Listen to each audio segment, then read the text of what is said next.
l'Institut des neurosciences. Pour la thèse IRM Fingerprint et intelligence artificielle pour la prise en charge des patients victimes d'un AVC.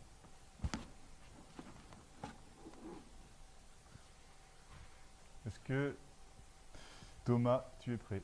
C'est tout bon.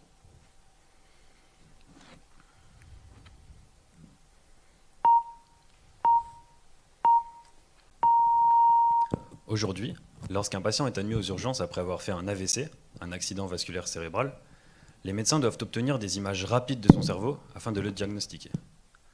La technique la moins dangereuse et qui permettrait d'obtenir les meilleurs résultats, c'est l'IRM, imagerie par résonance magnétique.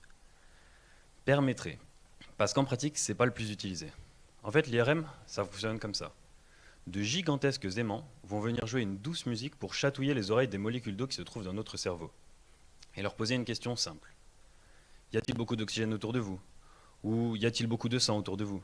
Ces molécules d'eau, chatouillées, ne vont pas émettre de petits ricanements en réponse, mais une autre musique, qui va venir chanter très simplement des informations sur le milieu dans lequel se trouve la molécule. Oui, il y a beaucoup d'oxygène autour de moi. Ou non, il y a très peu de sang autour de moi. En écoutant attentivement ces réponses musicales, il est alors possible d'en déduire des cartes de certaines caractéristiques du cerveau, comme la saturation d'oxygène, le débit sanguin ou différents contrastes d'imagerie.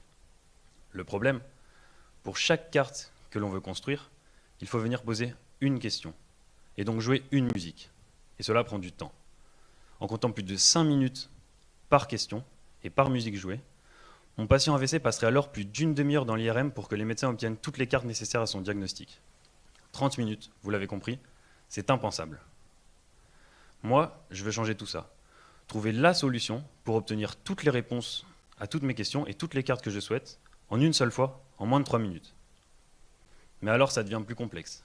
Ce n'est plus une musique que je vais devoir jouer, mais une vraie symphonie, pour venir secouer les molécules d'eau et leur tirer toutes les réponses d'un seul coup. Mais je ne suis pas musicien, et trouver une telle symphonie me demanderait des centaines et des centaines d'heures de recherche. Heureusement, j'ai avec moi un ami, l'intelligence artificielle, l'IA.